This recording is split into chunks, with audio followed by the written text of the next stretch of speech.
얼굴에 바르는 게 아니라 어디 바르는 거지? 어디 아프면 바르는 거. 얼굴에 바르는 거.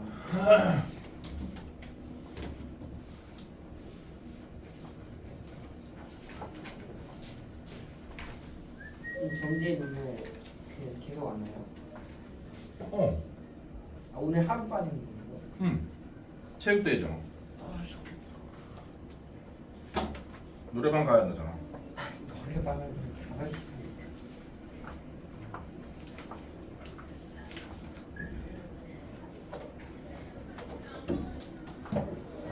두끼 갔다가.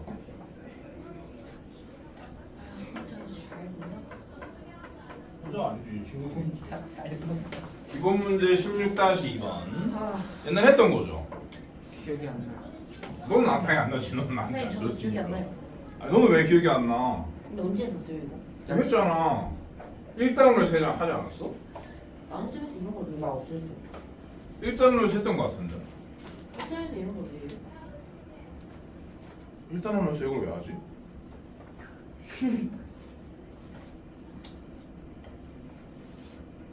아, 그 수의 인수분해 때문에 나왔을 걸. 2단으로 해서 나왔다.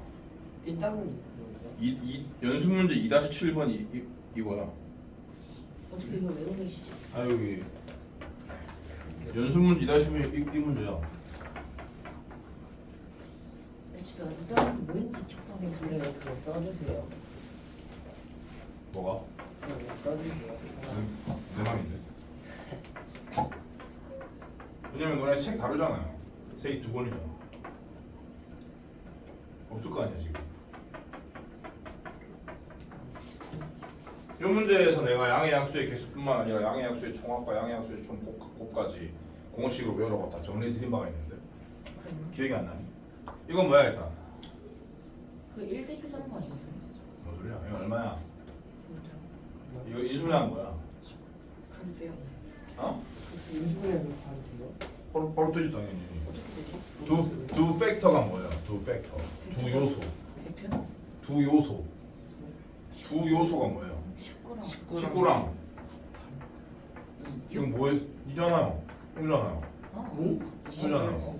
얘의 양의 약수의 개수를 재라 그런 문제였잖아요. 맞아요. 그랬나? 그래서 개수는 다 알더만 총합과 총곱을 모를 뿐이지.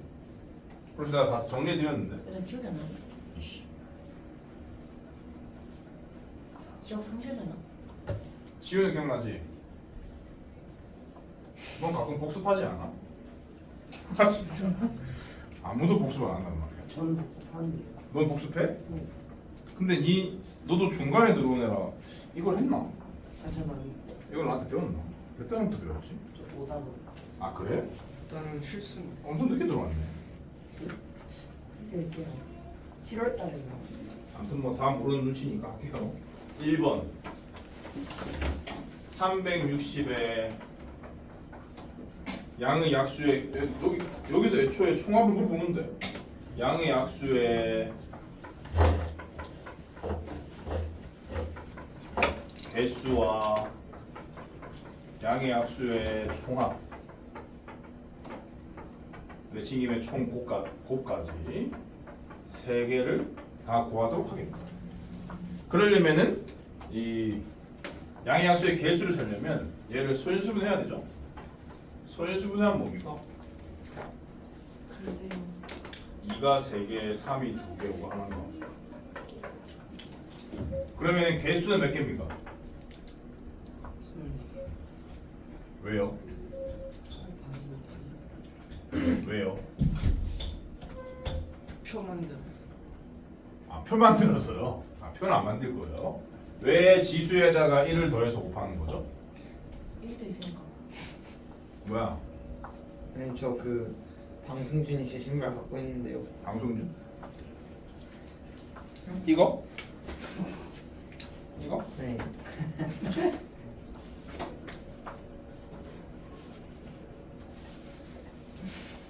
감사합니다.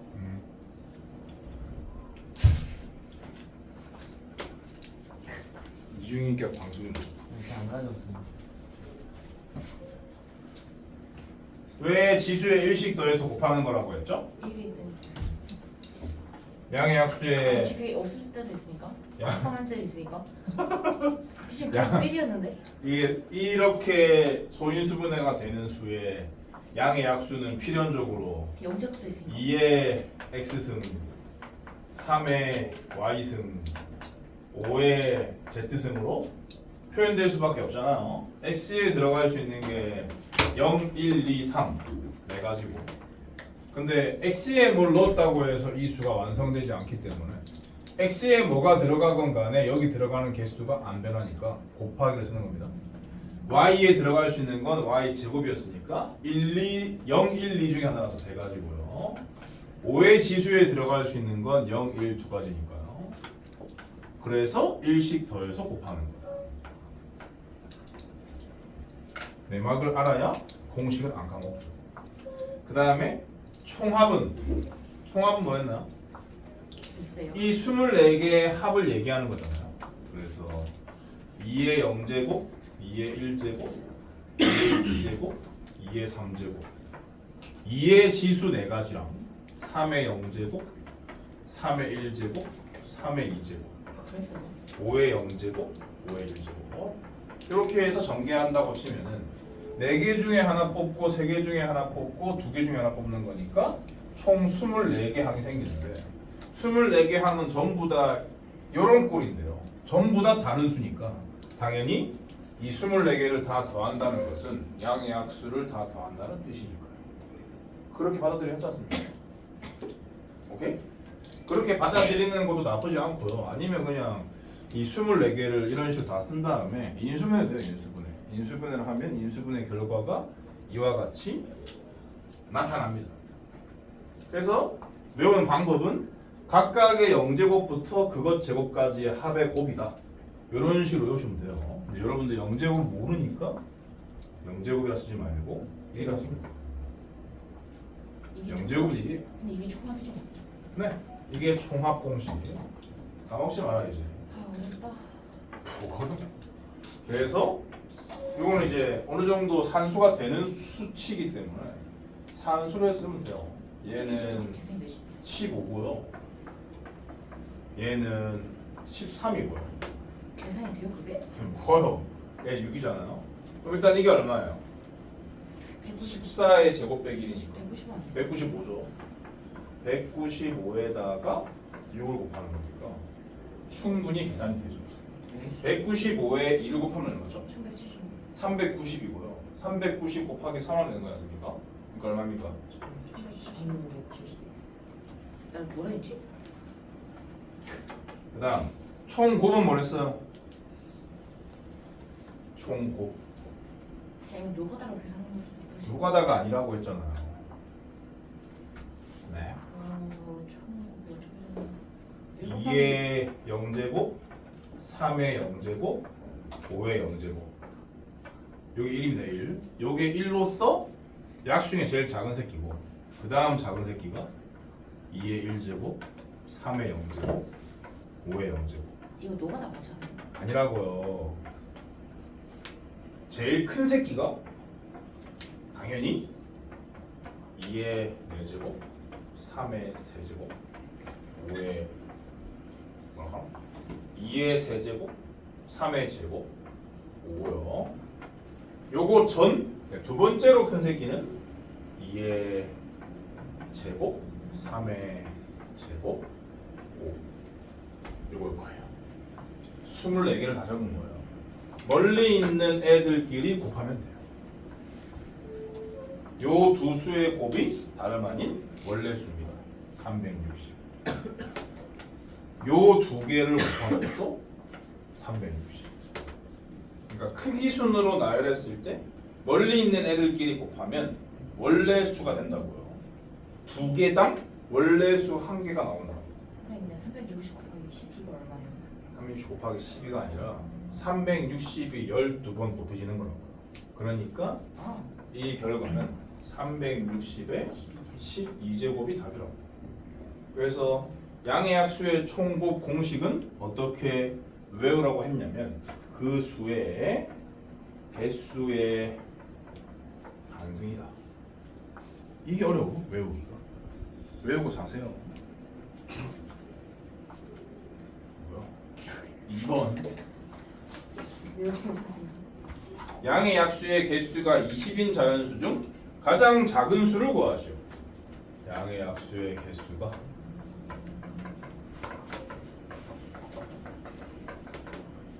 20. 양의 약수의 개수가 20인 건 뭐가 있어? 2의 19제곱 같은 거. 그렇지. 2의 19제곱. 또 2의 18제곱 곱하기 3. 뭐? 2의 18제곱 곱하기 3 맞잖아요. 왜요? 2의 18제곱 곱하기 3이면 19 곱하기 2라서 38개인데요. 아 그러네. 2의 9제곱 곱하기 3. 그렇죠. 그러니까 20은 20일 수도 있고 10 곱하기 2일 수도 있고 5 곱하기 4일 수도 있고 5 곱하기 2 곱하기 1일 수도 있는 거죠. 그렇기 때문에 총 4가지 꼴이 있는 겁니다. 20으로 양의 약수의 개수가 결정이 되려면 19제곱인 거고요. 10이랑 2를 곱해서 20으로 결정이 되려면 2가 9개, 3이 1개 있으면 됩니다. 물론 2와 3자리에 다른 소수가 들어가도 되는데 어차피 최소값을 요구했으니까 지수가 큰 놈의 밑이 작을수록 작은 거기 때문에 2의 9제곱, 3의 1제곱이 9제곱, 1제곱으로 구성된 수 중엔 제일 작을 거니까요. 제일 작은 놈들을 애초에 쓰면 돼요. 그럼 이 두 개 중에서는 뭐가 더 작은 거예요? 이 두 개 중에서는 뭐가 더 작은 거냐고요? 오른쪽. 그렇죠. 그럼 뭐라고 볼 수 있어요? 결론은 이 새끼가 제일 작은 거죠. 인수를 많이 가질수록 작구나 라고 바로 결론 지은 다음에 답을 쓰면 됩니다. 이런 식으로 가는 거기 때문에 그냥 쓸게. 어차피 두 개 더 있으니까. 5 곱하기 4로 나타나지려면 뭐야? 어떤 꼴이야? 예? 5 곱하기 4라서 20인 경우는 2의 어. 5제곱 내지 뭐 5제곱이야 4제곱이지 2의 4제곱 곱하기 이거고 이러려면 2의 4제곱 곱하기 3 곱하기 5. 아 4. 아 5박. 4는 소수가 아니죠. 여기 답이에요. 왜요? 저기 제일 작으니까. 아 이거 계산해야 당연하죠. 저거 계산 정도는 하셔야지. 성의 있어야지. 유제 16-2번 3번 둘 다 해.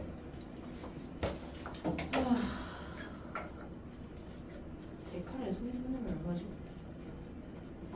108은 9 곱하기 10이 아닙니까? 상식. 왜 이렇게 상식이 많지? 천재.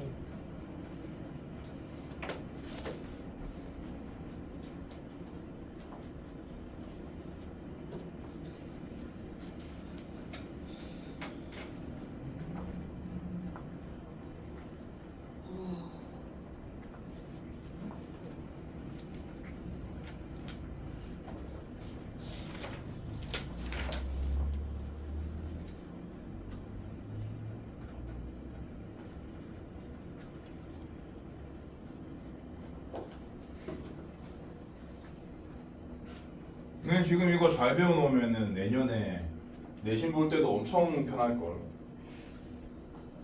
그 내년에 소위수부대는 아니 그 2학년 때 경우의 수랑 확률 배운다며.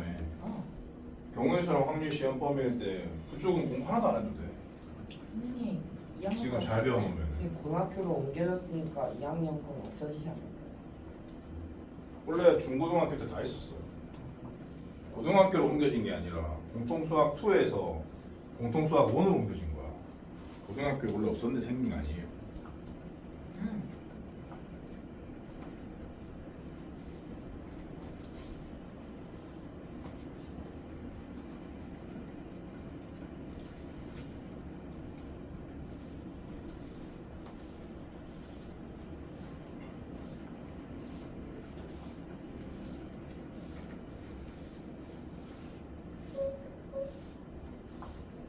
내 선생님이 진짜 수능 보실 거예요? 아 이게 돈 내놨어. 얼마예요? 42,000원인가? 엄청 비싸. 그거 잘 돈 아깝게 안 하시는 거 공부해야 되는 거 야, 내일부터 모레부터 시작하려고. 선생님 근데 있잖아요. 선생님 수능 끝나면 뭐 하실 거예요? 수능이 끝나면 선생님 다 보시면 뭐라 밥 먹어야지. 뭔 소리야? 여기 와서 수업해야지. 모든 샤워하우스 안 가세요? 왜 가? 의대를 붙으면 축하 가지. 기념. 의대를 붙으면 가죠. 47세란 나이로 쓰는 공기. 아니 의대를 붙으면은 졸라 바빠질 것 같은데. 그럼 각종 TV 출연 해야 돼서 0.1%. 이제 1위 나왔다고. 네, 방송. 0.1%까지는 아니고 한 1% 정도 됩니다. 아니, 대만에서 아들 가르치다가 답답해서 엄마가 미대 간 사람이 있어. 뭐라고? 대만에서 아들 가르치다가 대만에서? 대만. 너무 답답해서 그 엄마가 공부해서 미대 간 사람. 쌤이 나이가 10년만 어리셨으니까. 대만에서? 대만도 의대 열풍이냐? 네. 아 그래? 네. 너 묻고 어떻게 알아? 뉴스에서 봤어. 뉴스? 대만 대통령이 뭐라고? 있습니다. 대만 자유 저희 저 사회주의 아니야. 자유. 자유주의야? 민주주의. 자유주의란 게 있어. 자유민주주의 공화국이야?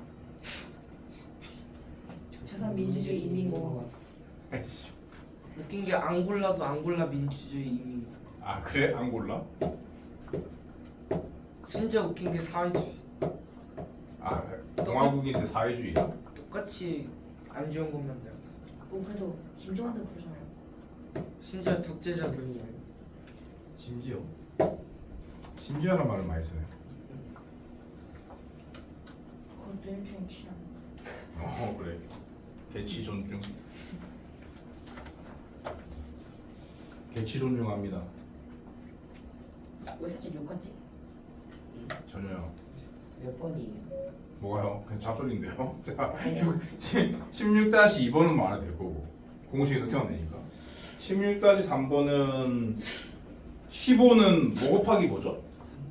3 곱하기 5죠? 그러니까 4개, 2개가 제일 작다는 소리고 4개가 더 작아야 되니까 2의 4제곱 곱하기 3의 제곱 그게 답인 거지. 와우. 넘어가서 기본 문제 16-3번 어려워요? 이건 뭐 개쉬운 문제죠. 중딩 때 나오는 거. 길의 경우의 수 세기. 이게 전형적인 합의 법칙, 고배 법칙을 다 써야 되는 그런 스타일인데 뭐 전형적일 뿐 너무 쉽기 때문에 그냥 하면 됩니다. 쉬운 거 봤죠? 쉬운 거 하죠. 중딩 때도 많이 나오는 거죠. 왜 기억이 안 나지? 선생님 여기 그림을 잘 그리시는 것 같은데.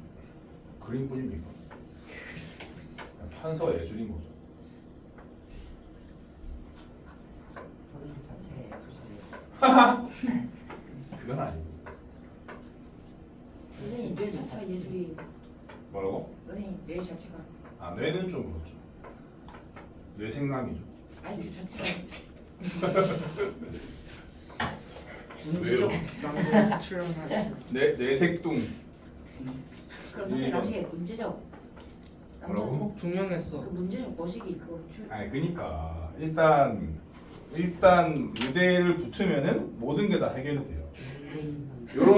요런 길이 있는데 1번 A에서 P를 거쳐 B로 가는 경우의 수를 구해라. 그런 문제거든요. 그럼 A에서 P를 가는 건 몇 가지입니까? 나세 가지. 세 가지죠. 근데 P를 갔다고 끝나는 게 아니고 어느 길을 가건 그 다음 길에 영향을 안 주기 때문에 곱하기라고요. P에서 B는 몇 가지? 저 추가. 너무 쉽죠. 세상에 제일 쉽습니다. 세상에서 제일 어려워. 2번 A에서 B로 가는 경우의 수를 구하랬거든. 그럼 그림 보면은 분류가 필요하다는 생각이 드는 거죠. 그냥 6 P를 8로 그냥 간단히 끝내면 안 될까요? 뭐라고요? 6 8로 그냥 간단히 끝내면 안 될까요? 그러려고요. 요렇게 되거나 아니면 Q를 거쳐 가거나 분류가 불가피하니까 두 가지로 분류를 해서 각각의 경우의 수를 곱배 법칙으로 세고 그 두 개를 더하는 것은 합의 법칙인 거지. 얘는 이미 구해놨고요. 여기에서 6 더하기 A에서 Q 가는 건 두 가지고 Q에서 B 가는 건 네 가지니까. 3번 A를 출발하여 A와 B 사이를 한번 왕복하는데 P를 반드시 그리고 오직 한 번만 거쳐가는 경우의 수는 몇 가지? 말이 길다고 해서 전혀 어렵지 않습니다. A에서 P 가서 B 가면 올 때는 Q를 거쳐야 한다. 그런 얘기죠. 이렇든지 아니면 A에서 Q 가서 B 가서 P 가서 A 오는 경우의 수를 구해라. 그런 뜻입니다. 그럼 딱 봤을 때 이 두 개는 어때? 똑같아. 같은 거죠. 그러니까 2 곱하기로 위에 것만 쓰면 되는 거예요. 2 곱하기 13은 간단하게 끝내지. 14라니요. A에서 P 가는 거 3 곱하기 세 개. 2 P에서 B 가는 거 2개, B에서 Q 가는 거 4개. 굳이 괄호를 쳐야 해요? 네. 뭔가 구분의 의미입니다. 그러니까 이 두 개가 똑같다는 것을 2 곱하기로 처리했다라는 뜻. 그리고 Q에서 A 가는 거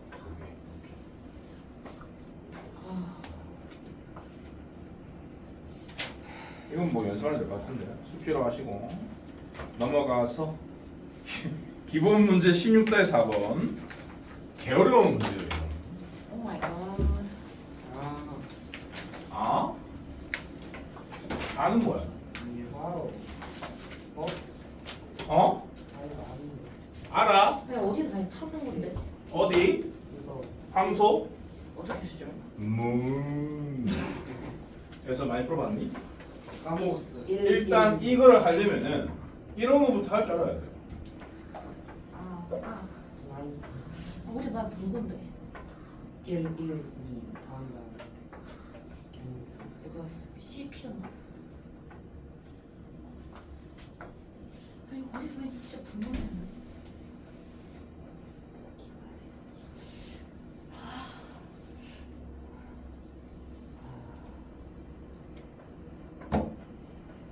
이렇게 장애물을 많이 만들어 봅시다.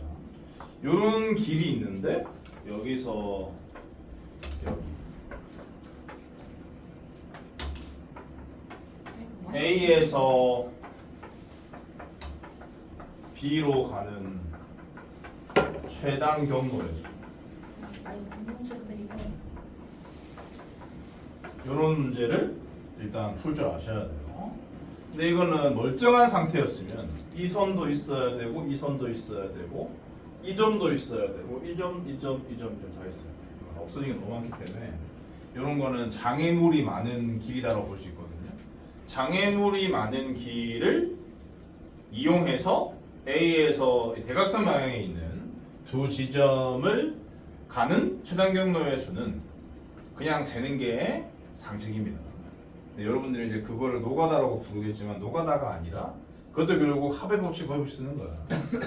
합의 법칙과 곱의 법칙을 이용해서 각각의 포인트까지 가는 경우의 수를 일일이 적어가면서 세는 방식으로 세는 게 가장 유리하다. 그럼 이치료용에서 그리고 이제 네? 이치료용에서 좋은데요? 네. 그래서 최단 경로의 수라고 했기 때문에 이 방향과 이 방향만 이용해야 하는 거고요, 당연히. 그러면 A에서 이 포인트까지 오는 거 몇 가지예요? 한 가지. 이게 다 한 가지 쭉쭉 적으시면 돼요. 그 다음부터 생각하시면 돼요. 이 포인트까지 오는 건 몇 가지일까? 여기를 따라오든지 여기를 따라오든지일 거 아니야. 그러니까 이 케이스와 이 케이스로 분류를 한 상태라서 이 길을 따라오는 경우와 이 길을 따라오는 경우를 더해줘야 한다. 근데 여기 1이라고 적어놓은 건 한 가지란 소리거든요. 한 가지 더하기 한 가지라서 이 포인트까지는 두 가지다. 그러니까 A에서 이 포인트까지 오는 경우는 이렇게랑 이렇게라서 두 가지다. 여기 몇 가지라고 쓰면 될까? 1과 2를 합해서 세 가지. 여기는 올라오는 길밖에 없으니까 세 가지다. 여기는 세 가지. 여기는 네 가지. 여기는 다섯 가지. 여기는 여섯 가지. 여기는 일곱 가지. 여기는 여섯 가지. 여기는 아홉 가지. 아홉 가지. 여기는 열 가지. 여기는 열 가지. 10가지. 여기는 열아홉 가지. 여기는 여기는 여기까지? 여기는 어? 10가지. 여기는 아, 그럼 29가지. 29가지. 여기는 여기는 29가지. 여기는 여기는 어디에요? 6. 여기는 17. 여기는 6. 아니요. 응? 1, 6. 아 20, 30. 얘 두 개 합쳐야 돼. 30. 여기는 48. 여기는 64. 그래서 4번. 안 보고 112. 112까지 나. 이거 같은데요. 여기 두 줄이 만나면 두 개를 더했잖아. 그게 합의 법칙이라고요.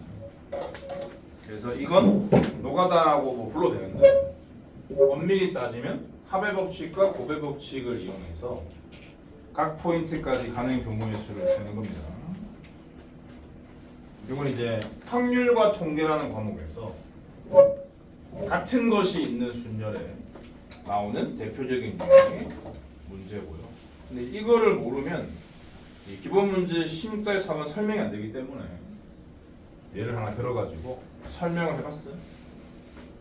정말 대단하신 것 같습니다. 예를 풀어보겠습니다.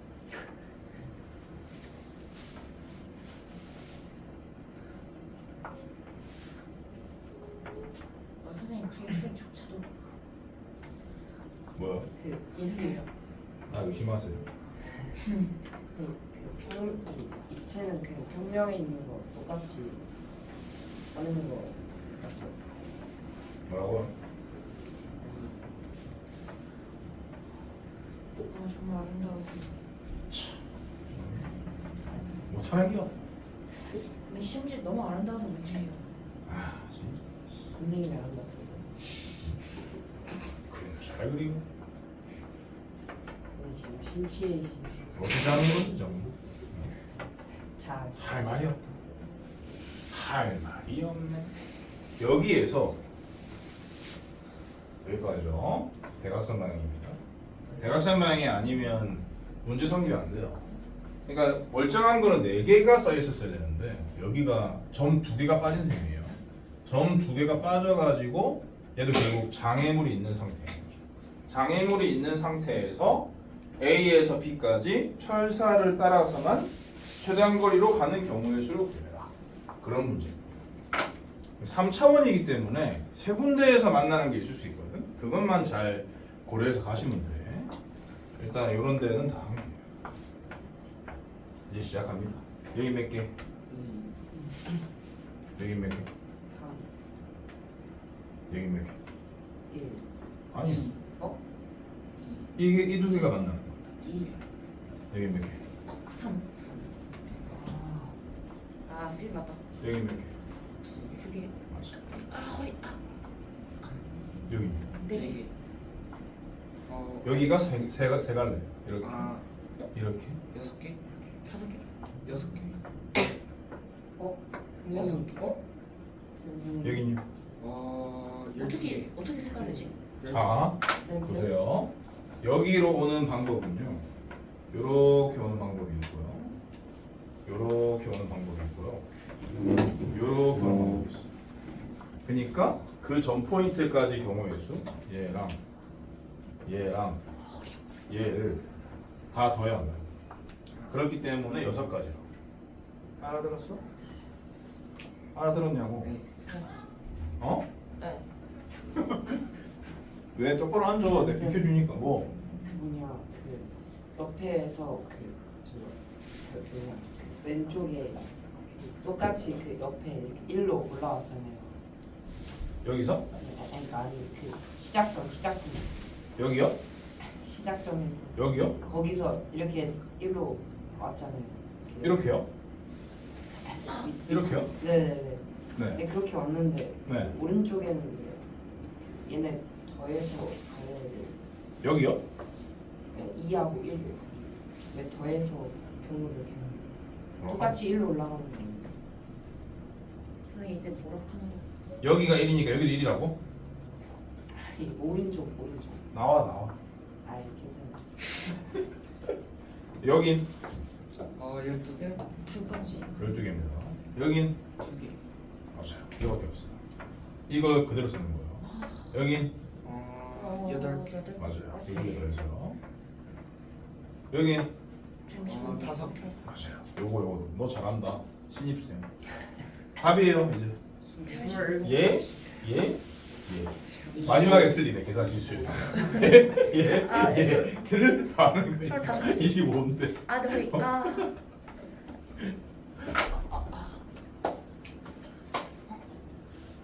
풀이는 이상한 소리 해놨는데 그런 식으로 푸는 것보다 이렇게 가는 게 더 좋습니다. 선생님 정말 대단하세요. 또 다른 풀이는 여기 책에 있는 풀이가 제일 후진 풀이라서 제일 구린 풀이라고 해요. 다른 풀이를 한 개 더 보여드릴게요.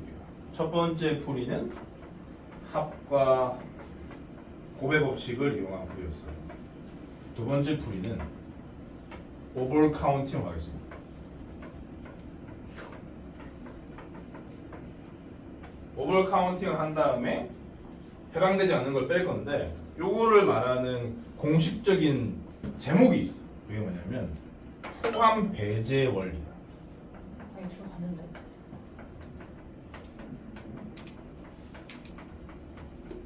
배제고의 배제랑 다른 겁니다. 포함 배제 원리.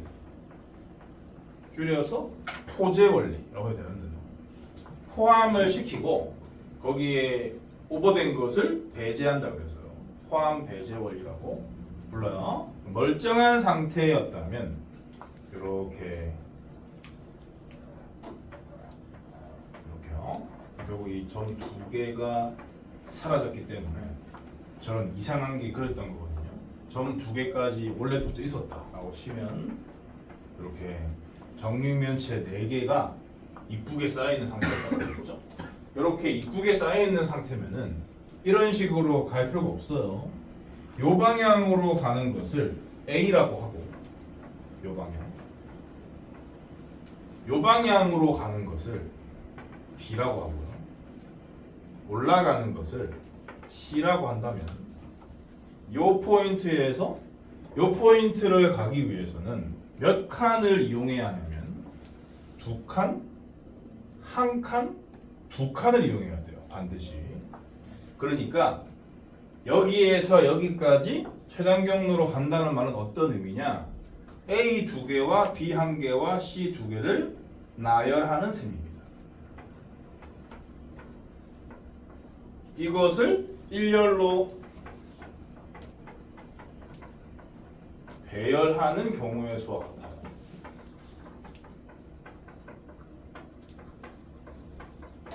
예를 들어서 AA, BC, C라고 배열했다라고 치면은 이렇게 한다는 뜻이고요. 뭐 다른 배열을 예로 들면 BC, C, AA로 갔다 라는 말은 이렇게 가는 거예요. 무조건 이 점에서 시작해서 이 점에 도착할 수밖에 없어요. 요런 배열을 하면요. 그래서 전체 경우의 수는 이걸 일렬로 배열하는 경우의 수랑 똑같다고. 여기까지 이해돼? 경우의 수를 잘 하려면 이 상황이 A라는 상황이 B라는 상황과 다를 바가 없다는 걸 인지해야 됩니다. 왜냐하면 A라는 상황으로 처리하기 어렵거든요. 근데 B라는 상황과 똑같다고 생각을 하고 B라는 상황을 처리하기 계시거든요. 그렇기 때문에 결국 이 최단 경로의 수는 이것과 같다? 라는 생각을 할 줄 알아야 한다.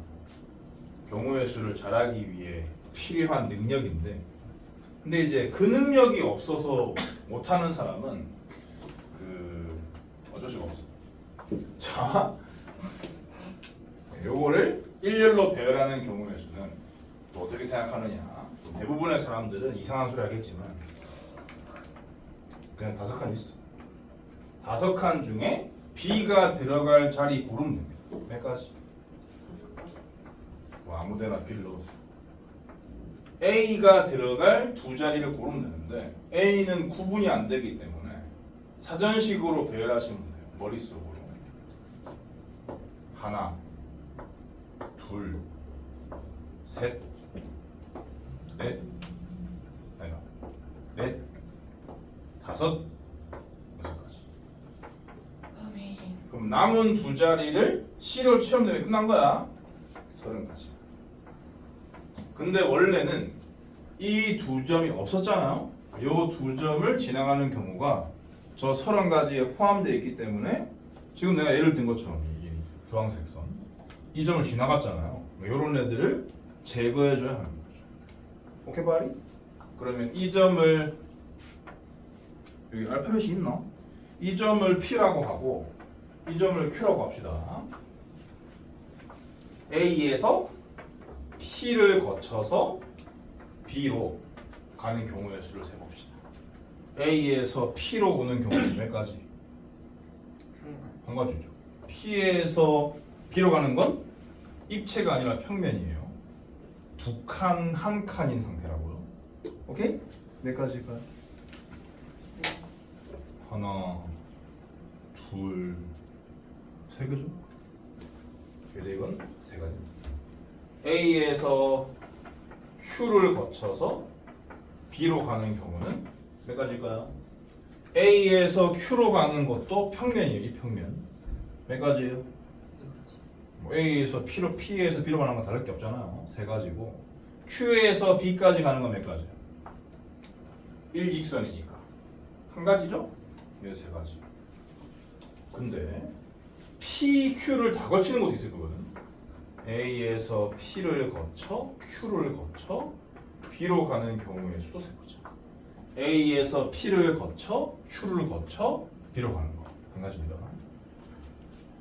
그래서 답은 30에서 오버된 거 빼고요. 많이 빼졌거든요. 두 번 빼진 걸 더하면 답이 나옵니다.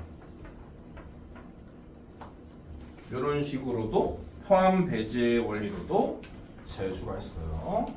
여기 책에 나와 있는 풀이로는 난 안 하겠습니다. 이런 생각하는 것은 쉽지가 않고요. 확률과 통계라는 과목에서 배우시면 되니까 지금 어린이들이 이해하기에는 무리가 있는 풀이기 때문에 요거는 하지 않을 거고요. 뭔지 궁금한 사람은 읽어보세요. 복습할 때. 요 두 가지 방법을 아시면 됩니다. 어려워요. 유식해요? 유제는 얘랑 아무 상관이 없는 문제라서 내가 풀어야 돼. 유제 16-6번 정육면체에 대하여 다음 물음에 답하시오. 1번 A에서 출발하여 모서리를 따라 꼭지점 G까지 최단거리로 가는 경우의 수는 그 방금 한 거랑 똑같은 거야. 이게 얼마야? 글쎄요. 6가지. 왜 6가지야? 아까 그랬어. 왜 6가지예요? 면 6개. 네? 예? 이게 정육면체가 하나밖에 없잖아요.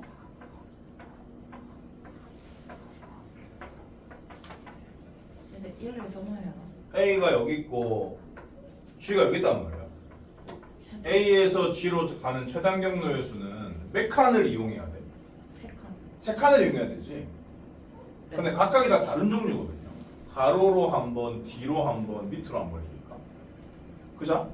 가로로 한 번 가는 걸 A, 오른쪽으로 한 번 가는 걸 A, 뒤로 한 번 가는 걸 B, 아래로 한 번 가는 걸 C라고 치면 방금 이 설명과 같이 A, B, C를 일렬로 배라는 거 다를 바가 없어요. 어머나.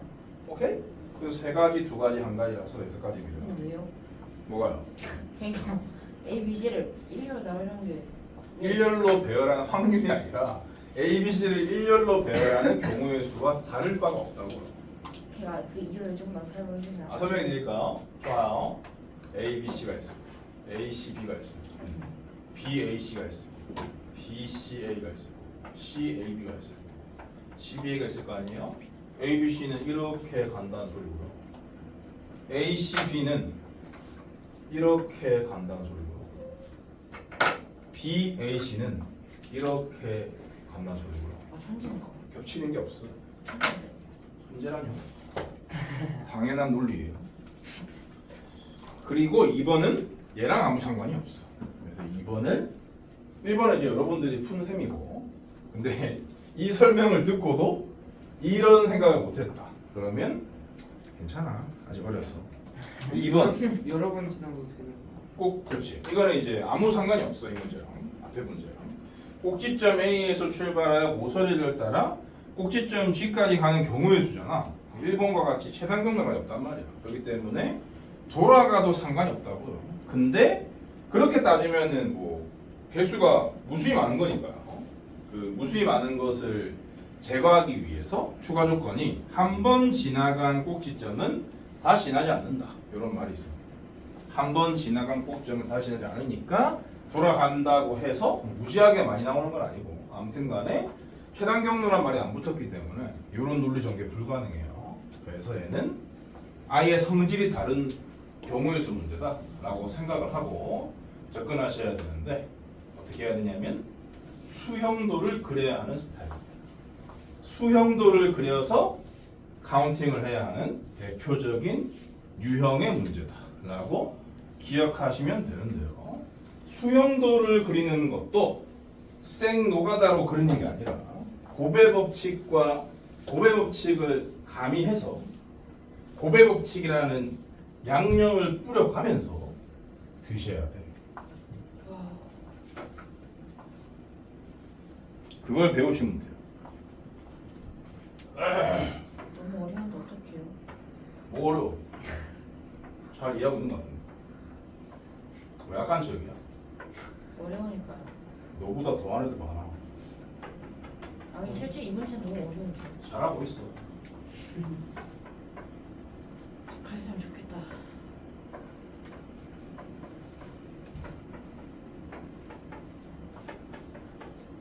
A에서 시작해서 G까지 가지를 치면 되는데 A에서 B로 가는 거하고 A에서 D로 가는 거하고 A에서 B로 가는 것은 도형의 대칭성 때문에 다를 바가 없어요. 그렇기 때문에 얘는 그리는 게 아니고 B는 D로 가는 것과 E로 가는 것을 대표하는 거라서 세 가지라고 쓰고 A, B만 그리는 겁니다. 그 다음 B에서는 C로 가든지 F로 가는데 C와 F가 G에 대해서 같은 위치이기 때문에 얘도 C만 쓰고 두 가지라고 써요. 그리고 이제부터는 마구잡이로 그리는 거야.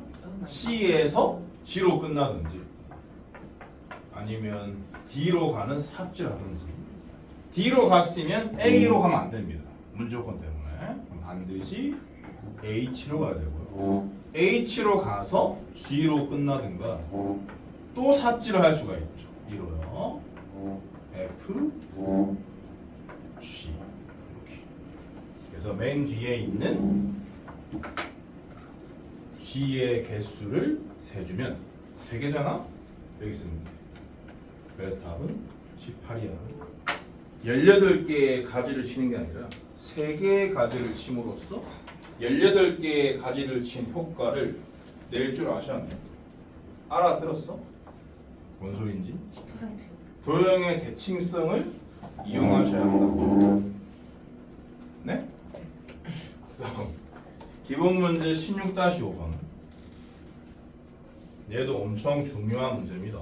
이거 그 내신 내신 필출이요. 기본 문제 16-5번은 이시 학생이 근데 중등 내신이요? 아니요. 고등 내신. 중등에서 나온 경우 있나요? 당연히 그거 잘 모르겠는데 중등 어디까지 하는지. 고등에는 이렇게 쉬운 거 아니에요? 아니요. 16-5번은 쉽지 않아. 어려워 보이죠? 16-5번은 일명 색칠하기인 건데 색칠을 멋대로 하는 게 아니라 항상 내신 필출에 해당되는 문제는 대부분 빈출이 아니야. 필출이야. 내신 필출에 해당되는 이 문제는 항상 어떤 조건이 붙어 있냐면 이런 2개의 조건이 붙어 있어. 세계 겹쳐서 같은 색을 여러 번 사용해도 중복 사용해도 되고요. 인접 영역을 다른 색으로 칠한다. 다른 색으로 이런 말이 항상 붙어 있습니다. 이 조건을 만족하게 이거 만족하게 색칠하는 경우의 수가 내신에 반드시 나온다. 그런 얘기인데요. 유제가 더 쉽기 때문에 유제를 내가 먼저 풀게요. 유제에 색칠해야 될 영역의 상태는 쉬워요. 이렇습니다. 보시다시피 여기 뭐 A, B 돼 있는데 이렇게 안 되니까 또 좋긴 해요. 아무튼 이렇게 돼 있어요. 요 5 영역에다가 여기서 말하는 인접의 의미는 다들 아시겠지만 변을 공유하는 거예요. 꼭지점만 공유하는 건 인접이라고 하지 않습니다.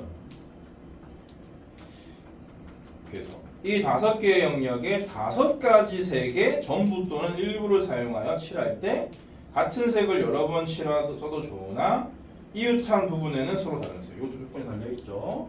이와 같은 조건을 만족하면서 5가지 색을 이용해서 색칠하는 경우의 수를 구해라. 그런 문제입니다.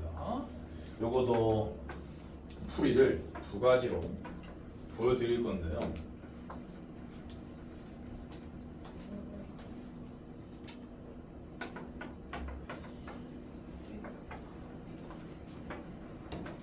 그냥 곱의 법칙으로 풀고 하면 돼요. 이거 곱의 법칙으로만 풀 줄 아셔야 되고요. 근데 이게 반드시 필요할 때가 있거든요. 불가피할 때가 있어. 이거는 합의 법칙. 이것도 알긴 해야 됩니다. 곱의 법칙으로 풀겠어요. A부터 칠하시면 돼요. 그러니까 보통 이제 또 뭔가 그 잘 모르는 강사 자체가 잘 모르는 사람들은 인접 영역이 많은 곳부터 칠하라? 뭐 가르치는데 그럴 필요 없습니다. 그냥 아무데나 칠하시면 돼요. 네가 칠하고 싶은데 A부터 칠할게. 그러면 5가지 색깔이에요. 5가지 쓰는 거예요. 그 중에 한 가지 색을 칠해요. 근데 여러분들은 색칠을 실제로 할 수 없잖아. 그러니까 이렇게 알파벳이 안 달려 있는 게 더 좋아. 알파벳으로 구분하면 되거든. 그러니까 그 5가지 색을 A, B, C, D, E 색이라 치는 거야. 여러분들은 색칠을 좀 못하기 때문에 여기다가 A라고 쓰는 거죠. A라는 색깔을 칠했다는 의미로 5가지 쓴 다음에 그러면은 얘는 그 다음 얘를 칠할 건데 얘는 얘랑 인접해 있으니까 흰색을 더 이상 칠할 수 없는 거죠. 몇 가지예요? 4가지. 4가지인 거죠. 근데 곱하기를 쓸 수 있는 거예요. 쓸 수 있는 거죠. 여기에 어떤 색을 칠하건 간에 이 색만 회피하면 되니까 여기는 얘 무조건 4가지니까. 그러니까 여기의 결과가 그 다음 경우에서 영향을 전해주지 않고 모든 영역의 색칠이 완성되지 않았기 때문에 정확히 곱하기를 쓸 수 있는 상황이라서 곱하기를 쓰는 겁니다. 그럼 여기에 흰색이 아닌 다른 색 아무거나 칠하시면 되는 거죠. 그 다음에는 반드시 C를 생각해야 돼요. 그 다음에 1 생각하시면 안 돼요. 그 다음엔 반드시 C를 생각해야 돼요. 그러니까 초반 2개는 뭐를 칠하건 상관없어. 근데 3번째는 반드시 이미 칠해진 2 영역과 모두 인접해 있는 영역을 칠하셔야 됩니다. 왜 그러냐면은 D나 E를 칠하면 반드시 뒤에서 분류를 할 수밖에 없어요. 그러니까 곱하기로만 끌고 가려면 미리 칠해져 있던 것들과 최대한 인접해 있는 애부터 칠해 나가셔야 하는 거야. 그럼 당연히 C를 선택해야 되고 C에 칠할 수 있는 몇 가지? 3가지. 그렇죠. 여기에 오렌지를 칠했다 치고요. 이제 D를 생각하셔야 돼요. 이거 아니라 D는 몇 가지? 3가지. 그렇죠. 흰색과 오렌지만 표현 되니까 노란색을 또 칠하고는 상관이 없으니까 아무거나 칠하고 이는 몇 가지? 3가지. 그렇죠. 그게 답이에요. 그래서 540이다. 이렇게 곱하기로만 끝낼 수 있는 문제이기 때문에 쉽다. 그런 말을 할 수가 있다. 합의 법칙은 뭐를 기준으로 분류한다는 소리냐면은 이 쓰는 색을 몇 개를 쓰느냐, 몇 종류의 색을 쓰느냐로 분류를 해서 재는 거야. 5종류 다 쓸 수도 있고 4종류로 끝낼 수도 있고 3종류로 끝낼 수도 있어요. 5가지 색깔, 4가지 색깔, 3가지 색깔로 분류할 수가 있습니다. 2가지로는 안 돼요. 그래서 이 3가지를 전부 다 합해서 답을 내는 것도 알고 있어야 한다고. 이 문제를 풀 때 이 짓을 하고 있으면 바보지만 다른 문제를 풀 때 이 짓이 어려워서 이 짓을 할 때 있단 말이야. 그러니까 이렇게 카운팅하는 법도 알고 살아야 한다고요. 다섯 가지 영역에 다섯 가지 색을 칠한다는 말은 다 다르게 칠한다는 소리거든. 그럼 당연히 5, 4, 3, 1이에요.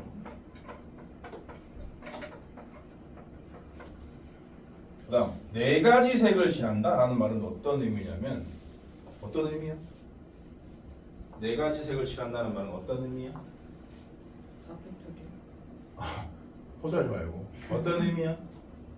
다섯 가지 영역에 네 가지 색을 칠한다는 말은 어떤 의미야? 4 곱하기 어떤 의미야? 4 곱하기 4 곱하기 4. 아니야. 하나는 그 경우의 수 말하지 말고 의미야. 하나는 어떤 의미야? 두 개가 중복된다? 중복되는 한 가지 색을 두 번 칠한다는 거죠. 근데 인접 영역을 다르게 칠해야 되니까 두 번 칠할 영역을 A, B 형태로 정하면 돼? 안 돼? 안 된다는 거죠. 인접할 영역 두 개를 결정을 하고 거기에 칠할 거를 결정을 하는 거예요. 알아들었어요? 인접하지 않은 영역, 인접하지 않은 두 영역을 정하는 경우의 수는 어떻게 세야 안전할까요? 사전식 배열하면 된다고 이럴 때. A가 섞이면 될까요? 왜요? 모든 면에 짝대 인축돼. 맞아요. A 안 됩니다. 애초에. 그럼 B를 선택했다. 그럼 뭐 해야 합니까? D. 또요? B, E. B는 끝났어요. C는요? C, 여기 세 개밖에 없는 거예요. 세 개. 뭔지 알아요? 그러면 세 개라 생각했으면 세 개라고 딱 쓰고 그 중에 한 가지 예를 들어요. 그러니까 B와 D에는 같은 색을 칠할 계획이다 라고 생각을 하시라고. 알아들어? 여기 집중해. 잘 들어. B와 D에 칠할 색 하나를 정하고 A에 칠할 색 하나를 또 정하고 C에 칠할 색 하나를 또 정하고 E에 칠할 색 하나를 또 정하고 아무데도 칠하지 않을 색을 마지막으로 정하는 거거든. 뭔 말인지 알아? 지금 5 종류가 있는 거야. B, D라는 한 종류, A라는 한 종류, C라는 한 종류, E라는 한 종류, 안 칠할 거 5개. 5 종류의 5개를 배치시키는 거거든. 색깔을 몇 가지. 그것도 이거예요. 5, 4, 3, 1. 근데 어떤 자연수부터 시작해서 1까지 곱하는 게 팩토리얼이라는 거 알아? 몰라? 지금 알면 돼요. n부터 1까지 곱하는 경우의 수를 곱한 결과를 이렇게 n 느낌표라고 하고 얘 이름이 팩토리얼이에요. 왜요? 퍼이 아닌데 네? 퍼이 아닌데 파이 파이예요. 팩토리얼, 팩토리 공장, 팩토리얼 이에요. 그래서 이거 5, 4, 3, 1이라 쓰기 귀찮으니까 같이 왜 헷갈리지? 5팩이라 할게요. 그러니까 그 두 집단이 있는데 두 집단의 개수가 똑같다? 그러면은 팩토리얼이야. 5개의 영역에 5가지 서로 다른 색을 칠하는 거니까 5팩토리얼이라고. 그다음 이때도 이렇게 같은 색을 칠할 두 영역을 정하는 경우의 수가 3가지나 하나 냈잖아. 그럼 3가지를 썼고 그 중에 한 예를 들었단 말이야. B, D에다가 같은 색을 칠할 계획이야. 그럼 B, D라는 하나의 영역이 있는 거고 이 영역과 다 다른 영역 3개가 더 있는 거고요. 그리고 아무것도 안 칠할 곳까지 하나 있는 거예요. 그러니까 BD라는 영역, A라는 영역, C라는 영역, E라는 영역, 그리고 아무것도 없는 영역. 이 5개의 영역에다가 5가지 색깔을 하나씩 넣어준다. 그러니까 5팩토리얼. 그 다음 3가지 색을 칠하려면은 어떤 일이 벌어져야 돼? 그런 말입니다. 한 가지 색을 3번 칠할 수는 없거든요. 그림의 특성상. 오케이? 그러니까 2번 칠할 2개의 색을 골라야 되고요. 2번 칠할 영역 2개부터 골라줘야 돼. 근데 A는 절대 들어가면 안 되니까 여기 두 번째 케이스를 셀 때 B, D, B, E, C밖에 없었는데 요 3가지 중에 2개를 골라줘야 돼요. 근데 B는 중복이니까 요렇게 2개를 고를 수는 없는 거예요. 결국 얘랑 얘로 골라질 수밖에 없는 거예요. 즉 한 가지밖에 없다는 거지. BD에 같은 색을 칠하고 CE에 같은 색을 칠하고 A에 그냥 얘네들과 다른 색을 칠하는 케이스밖에 없다고. 뭔 말인지 알아들어요? 좋았어. 좋았어. 그럼 여기 A 자리에 칠할 수 있는 색 몇 가지? 세 가지. 아니, 5가지. B와 D에 칠할 수 있는 색 몇 가지? 네 가지. 4가지. C와 E에 칠할 색 몇 가지? 세 가지. 3가지. 끝. 찰기야. 5팩은 120입니다. 얘는 120이 3개니까 361번. 얘는 5, 4, 3이니까 60. 그래서 540. 이런 식으로도 풀 줄 아셔야 합니다. 기본 문제랑 나이가 비슷한 것 같아요. 기본 문제가 더 어려워요. 너 쉬워 보이냐? 아니요. 왜 더 어렵지? 비슷한데 풀었는데. 아니 곱하기로만 풀었잖아요. 기본 문제는 곱하기로만 못 풀어요. 풀수 풀 수 없어요. 없지 않아요? 없다고요. 그냥 5 곱하기 4 곱하기 3 곱하기 3 곱하기 4 하면 끝 아니에요? 아니에요. 그럼 이것도 답이 540이라고요. 360 틀렸는데. 나오네. 네? 360 나오네. 틀렸어요. 응? 훗. 아 선생님한테 진짜 못 풀 것 같아. 선생님 가는 천재 빼고 다 못 풀 것 같아요. 맞아요. 그래서 내신 필출이에요. 필출인가? 악만. 아 계산 좀. 아 이거 고배 법칙으로 풀 수 있는데. 고배요. 그러니까 그 고배 가고 싶다. 곱으로 풀 수 있는데. 곱창. 고배 가고 싶다. 선생님 제가 가고 싶은 데는 오던 샤브하우스 아니었어요? 하루 씨. 내가 뭐 저 이번 주 토요일 날에 갈 거예요. 어디를 소피텔인. 말했잖아. 이렇게. 오던 샤브하우스. 요거는 두 번째 풀 안 할게. 귀찮으니까. 고배 법칙으로만 풀겠습니다. 근데 이 고배 법칙으로만 못 끝내기 때문에 어차피 그 분류가 불가피하니까 그냥 한 가지 방법으로만 보여드릴게요. 이 5개의 영역에다가 5가지 색을 이 조건 만족하면서 칠하는 경우의 수를 세라. 그런 문제입니다. A 몇 가지? 5가지. 까지. 흰색 칠해다 치고. B 몇 가지? 4가지. 파란색 칠해다 치고요. 그거하고 C 몇 가지? 세 가지. 여기까지 뭐 다 누구나 해요. 초딩도 유치원생도. 근데 경우에서 나눠야지 않을까요? D는 몇 가지? 3가지. 일단 3가지가 맞아요. 왜냐면 흰색과 노란색을 피해야 하니까. 네. 그러면 과연 나 같은 변태는 여기다가 파란색을 칠하겠죠. 그럼 얘는 몇 가지입니까? 2가지. 두 가지?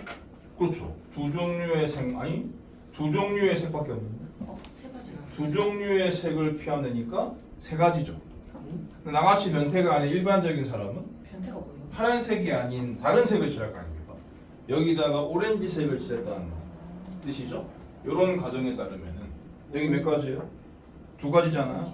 그러니까 여기에 뭘 칠하느냐에 따라서 얘가 달라지잖아요. 곱하기로 끌고 갈 수 없다고요.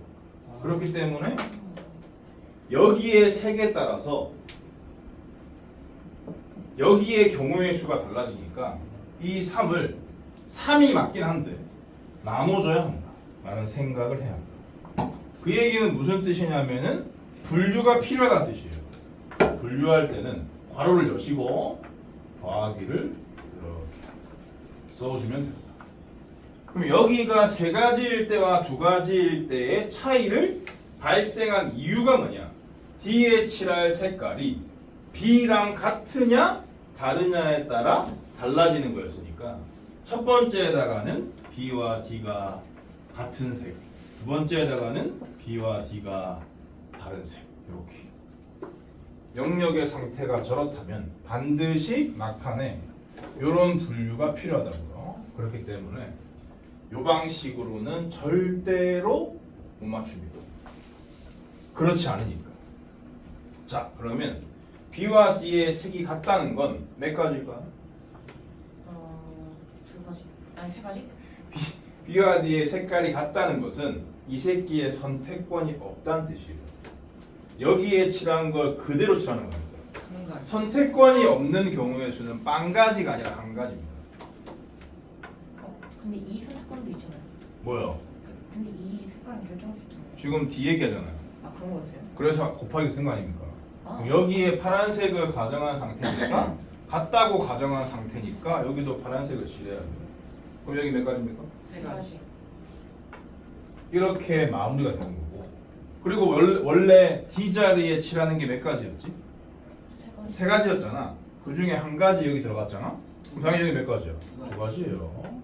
그러면 여기에 오렌지색을 칠했다가 치는 거고, 그럼 여기는 3가지 색이 다 다르니까 3개를 다 피해야 될 거 아니야? 2가지. 2가지입니다. 2가지. 이렇게 가야 돼요. 아, 그래야 정답 420이 나옵니다. 어렵습니다. 알아보죠. 요거랑 어떻게 구분해요? 여거랑 여거가 뭐예요? 기본이랑 문제요.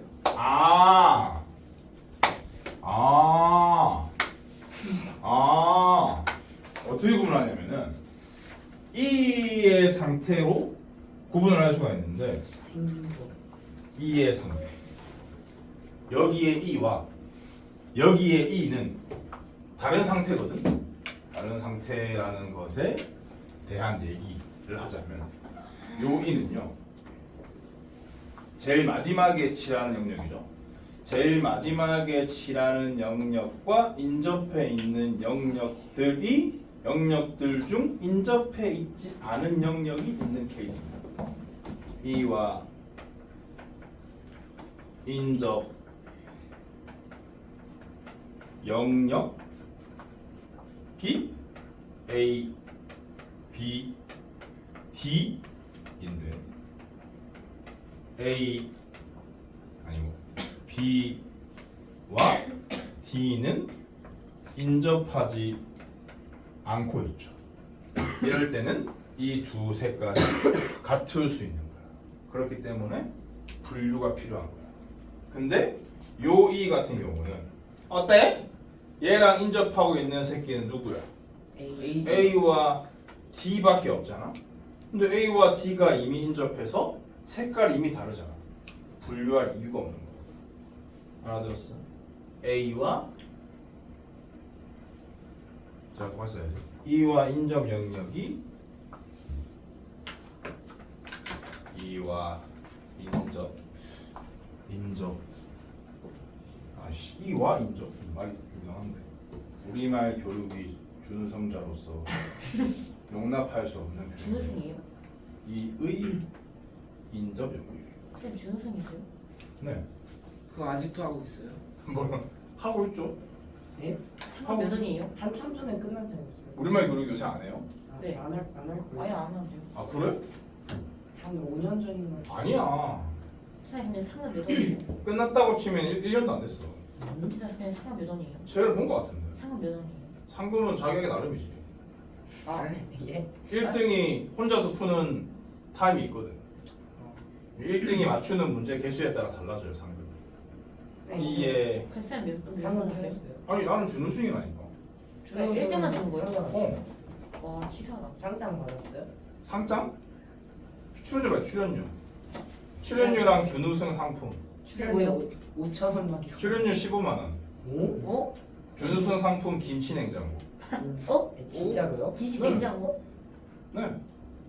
아니 삼성 지금- 거예요, LG 거예요? 삼성 하우젠. 그게 뭐예요?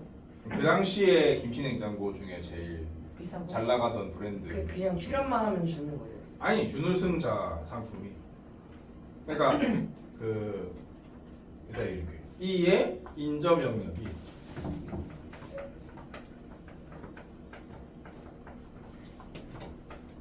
A, D인데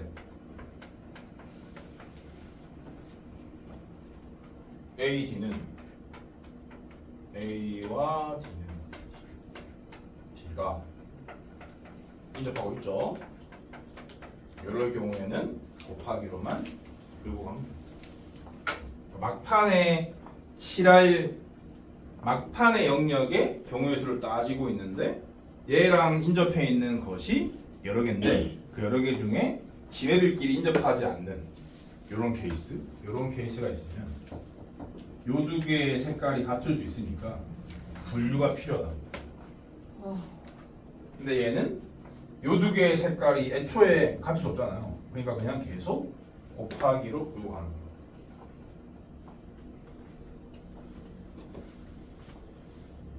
끝났어. 선생님 여섯 문제까지는 숙제가 너무 많으셔요. 그래서 그냥 우리말 교육이 얘기나 끝내려. 쉬는 시간이에요. 아니 우리말 교육이 얘기 들어. 우리말 교육이는 그 내가 출연했던 당시에 어떻게 18년 전 완전 나쁘네요. 우리말 교육이는 일단 그 예심을 해요. 매신이요? 예심 어.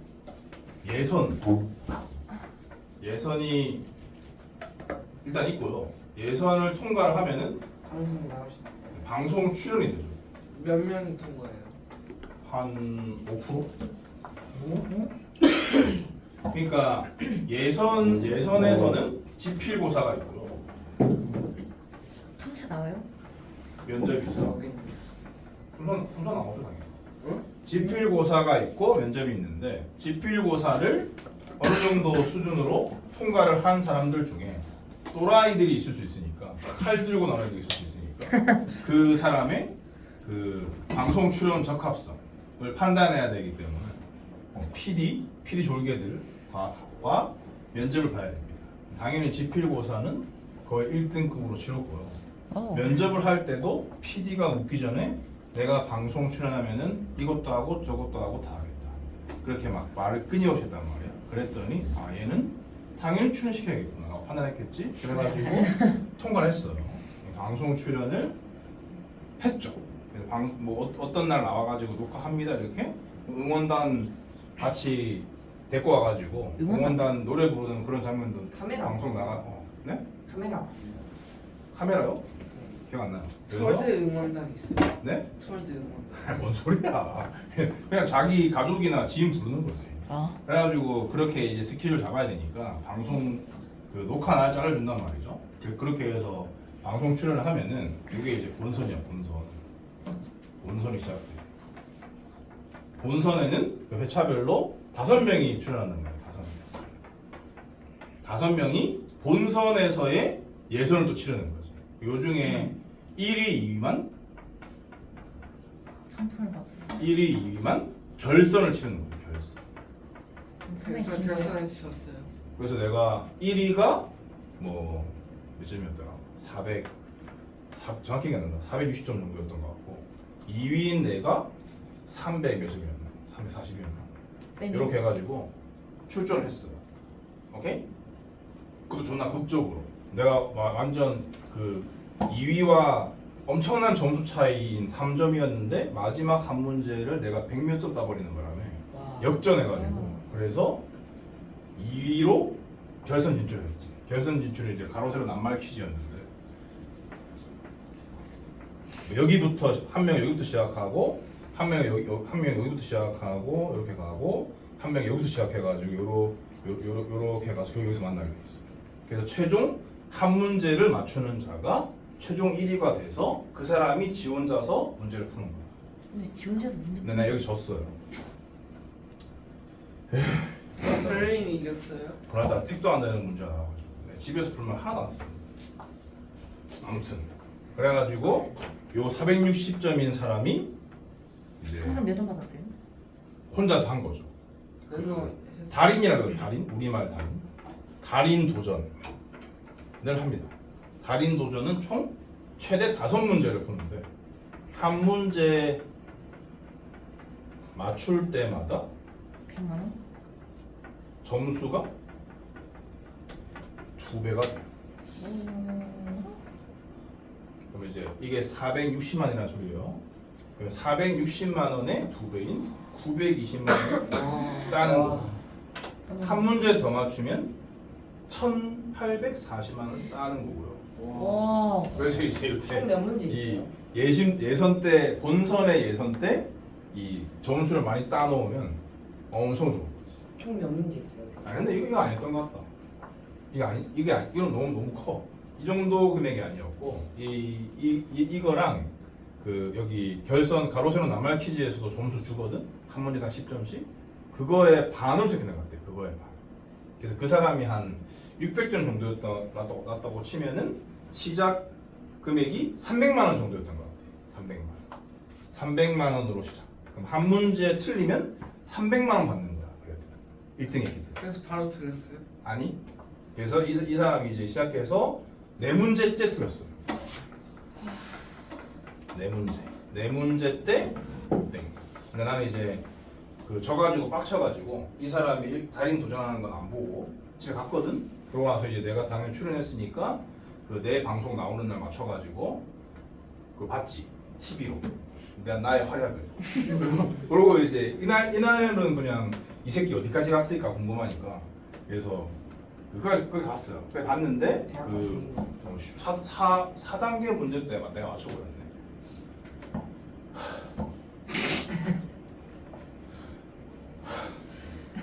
배 아프신 분. 존나 빡쳤지. 그 4단계 문제가 뭐였냐면은 뭐 답만 기억난다. 답만 기억나. 뭐 건축물 뭐 그런 거였는데. 예? 건축물. 어떤 건지. 뭘 방어하기 위한.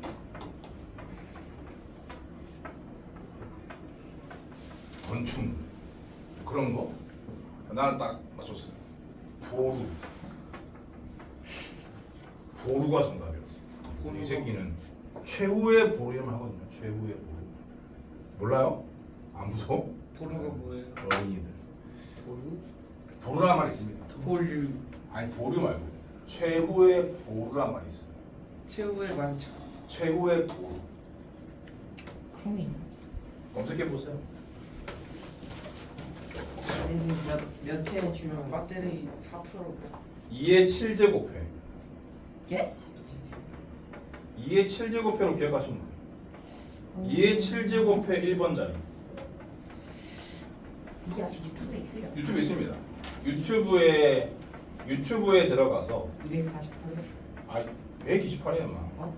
유튜브에 들어가서 우리말 교육이 128회를 치고 엔터를 누르는 순간 썸네일에 내 얼굴이 떠요. 응?